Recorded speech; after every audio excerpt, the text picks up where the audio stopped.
مالک کو اس کی سانسوں پر بھی حق حاصل تھا اور اس کے جسم پر بھی۔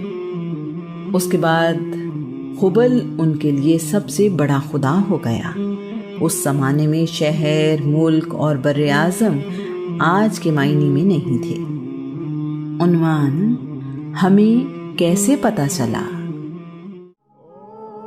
انسانی تاریخ ہمیشہ سے سیکھنے کا سب سے بڑا ذریعہ رہی ہے۔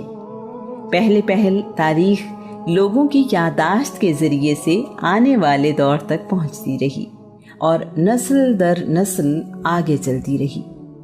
اللہ کریم نے انسان کو قلم کے ذریعے لکھنا اور محفوظ کرنا سکھایا۔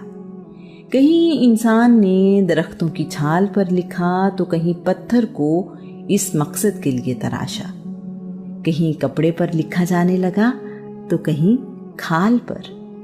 ہر دور میں انسان نے لکھنے اور محفوظ کرنے کا کوئی نہ کوئی طریقہ ڈھونڈ نکالا۔ جب کاغذ ایجاد ہوا تو اس کام کی رفتار بہت بڑھ گئی۔ اسی لکھنے اور محفوظ رہنے کی وجہ سے انسان نے ترقی کی۔ عام لوگوں کو بادشاہوں، بہادروں اور غیر معمولی لوگوں کی زندگی میں بہت دلچسپی رہی ہے۔ اللہ کے نبی آدم علیہ السلام سے لے کر محمد رسول اللہ تک اس دنیا میں مختلف وقتوں میں نبی اور رسول آتے رہے اور لوگوں کی زندگیوں میں انقلاب لاتے رہے۔ ان لوگوں کی تعلیمات تو ہدایت کا ذریعہ تھیں ہی، ان کی اپنی زندگیاں بھی انسان کی رہنمائی کے لیے بہت اہمیت رکھتی ہیں۔ ان کی زندگیوں کے متعلق ذکر آسمانی کتابوں اور صحیفوں میں بھی ملتا ہے۔ قرآن مجید اس سلسلے میں ہماری سب سے زیادہ رہنمائی کرتا ہے۔ قرآن مجید ہمارے لیے سب سے بڑا ذریعہ ہے جو ہمیں رسول اللہ کی زندگی کے متعلق معلومات فراہم کرتا ہے۔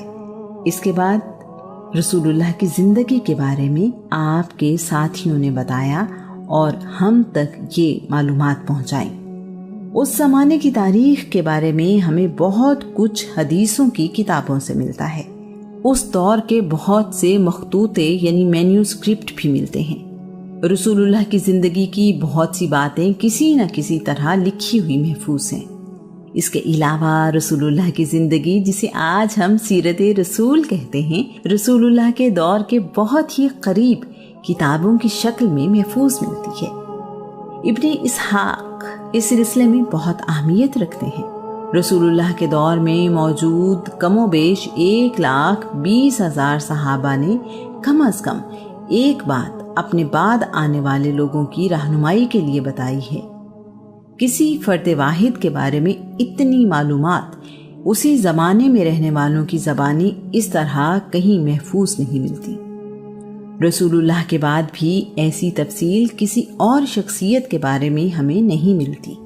عرب میں شاعری کی اہمیت سے ہم اچھی طرح واقف ہیں۔ عرب شاعری کے بارے میں کہتے ہیں، شاعری عرب لوگوں کی تہذیب کا محافظ خانہ ہے۔ اس دور کی شاعری بھی اس سلسلے میں ایک اہم ذریعہ ہے۔ بدقسمتی سے رسول اللہ کے دور میں ارد گرد کے ملکوں میں کیا ہوتا رہا، ایسا تاریخ میں محفوظ نہیں ہے۔ اس دور میں بادشاہوں کے درباروں میں تاریخ دان ہوا کرتے تھے۔ اس کے باوجود اس صدی کے متعلق محفوظ چیزیں نہیں ملتی۔ ابتدا میں لکھی گئی سیرت کی کتابوں میں رسول اللہ کے جنگی اور تبلیغی مہمات کو موضوع بنایا گیا۔ بعد ازاں رسول اللہ کی زندگی کے ہر پہلو پر لکھا گیا۔ سیرت رسول پر مکمل کتاب ہمیں ابن ہشام نے دی۔ ابن ہشام نے ابن اسحاق کے کام کو 2 حصوں میں ترتیب دیا۔ یہ کتاب آج بھی موجود ہے۔ ابن سعد نے ایک بہت بڑی کتاب طبقات سعد کی صورت میں ترتیب دی۔ اس میں صرف رسول اللہ کی زندگی کے بارے میں ہی نہیں بلکہ آپ کے ساتھیوں کے بارے میں بھی ہمیں معلومات ملتی ہیں۔ ابن کلبی اور البلاذری نے بھی اس کام میں اپنا حصہ ڈالا۔ رسول اللہ کی سیرت کے بارے میں ہر زبان اور ہر دور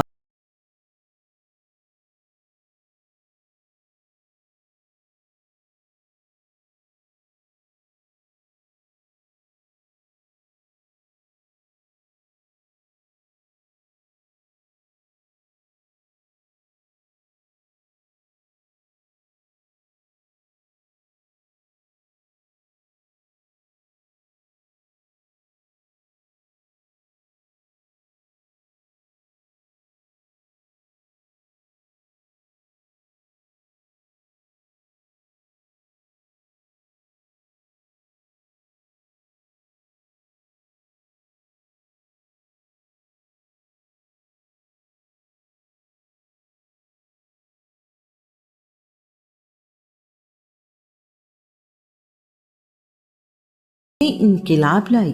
مجبور کر کے اپنے شہر سے نکالا جانے والا جب اسی شہر کا فاتح بن کر آیا تو بدلہ لینے کی بجائے سب کو معاف کر دیا. یہ سب ہمیں قرآن مجید، حدیث اور ابتدائی کتابوں سے پتہ چلا. عرب میں شاعری کی اہمیت سے ہم اچھی طرح واقف ہیں. عرب شاعری کے بارے میں کہتے ہیں، شاعری عرب لوگوں کی تہذیب کا محافظ